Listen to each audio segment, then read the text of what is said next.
Hello বন্ধুরা, বৈঠকি ভোজনে আপনাদের সবাইকে স্বাগত।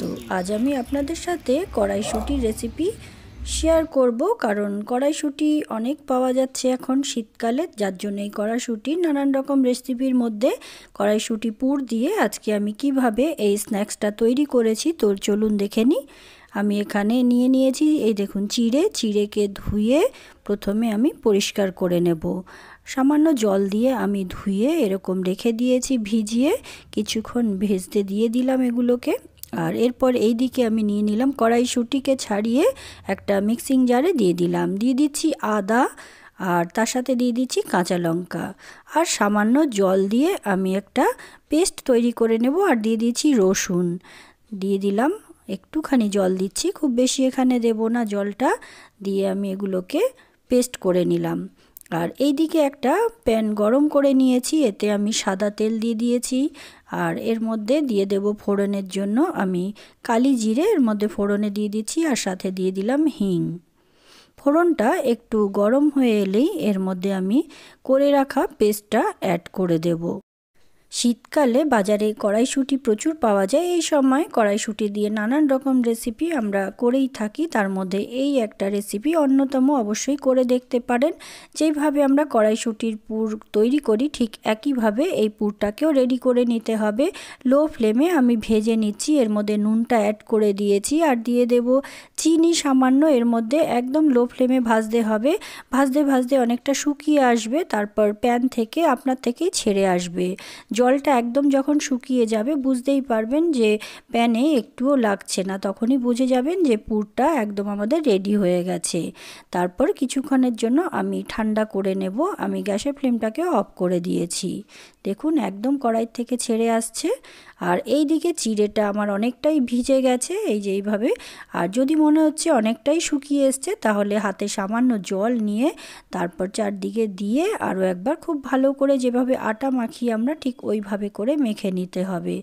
প্রয়োজন অনুযায়ী এখানে জল ব্যবহার করবেন, খুব বেশি জল দিলে আবার নরম হয়ে যাবে, তো একটু ড্রাই করে এইভাবে মাখতে হবে। আমার দেখুন এখানে অনেকটাই মাখা হয়ে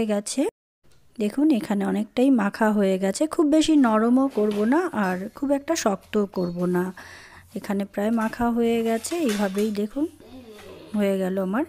আর হাতে দেখে নিচ্ছি যে গোল হচ্ছে কি না, হয়ে গেছে। আমি ছোট ছোট করে ওখান থেকে ডোয়ের থেকে এইভাবে ছোট করে কেটে আগে গোল গোল করে রেডি করে নিলাম। সবগুলো আমার এখানে রেডি করা হয়ে গেছে। আর এইখানে আমি যেই পুরটা রেডি করেছি কড়াইশুঁটি, সেগুলোকে আমি ছোট আকারে এখানে গোল করে সবগুলোকে প্রথমে রেডি করে নিচ্ছি।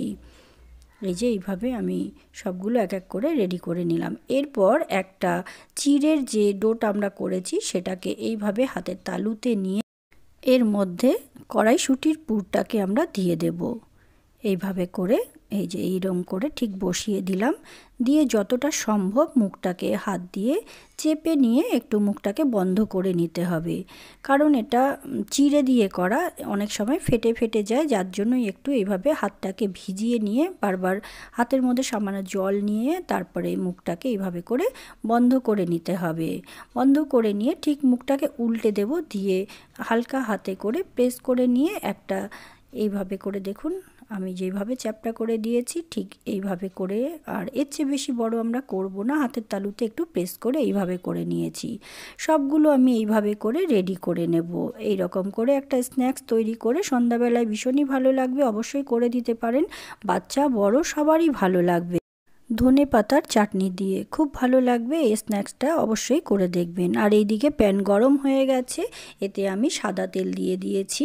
এগুলোকে ফ্রাই করব বলে লো ফ্লেমে বসিয়ে দিয়েছি। এটা একটু গরম হয়ে যাওয়ার পরে তারপর আমি এতে এক এক করে যেগুলো রেডি করে রেখেছি এগুলোকে আমি এর মধ্যে দিয়ে দিচ্ছি। প্রথমে লো ফ্লেমে ভাজবো, তারপরে ফ্লেমটাকে একটু বাড়িয়ে নেব। প্রথমেই যদি আমি বেশি গরমের দিয়ে দিই, তা না হলে একদম ওপরটা পুড়ে যেতে পারে, তার জন্য একটু লো ফ্লেমে ভাজতে হবে। তারপর আমি এইভাবে সবগুলোকে এক এক করে একটা পিঠ উল্টে দেব। তবে এগুলো খুব একটা লাল হয় না, হালকা ব্রাউন হলেই এগুলোকে নামিয়ে গরম গরম খেতে ভীষণই ভালো লাগে। সন্ধ্যাবেলায় একবার অবশ্য আপনারা বাড়িতে ট্রাই করে দেখবেন কেমন হয়। আর ভালো লাগলে একবার কমেন্ট করে আমাকে জানাবেন কেমন লেগেছে। আর এই দেখুন অনেকটাই ভাজা হয়ে গেছে, খুব একটা এর চেয়ে বেশি ভাজলে ভালো লাগবে না। আর আমি এক এক করে সবগুলোকে তুলে নেব। হয়ে গেছে এখানে। আর এই তেলেই আমি যেইগুলো আছে সেগুলোকেও আমি আরও একবার ভেজে নেব। এই রেসিপিটা কেমন হয়েছে অবশ্যই কমেন্ট করে জানাবেন। ভালো লাগলে একটা লাইক, শেয়ার আর সাবস্ক্রাইব করে পাশে থাকবেন। আর দেখুন ভেতরটা কতটা সুন্দর লাগছে।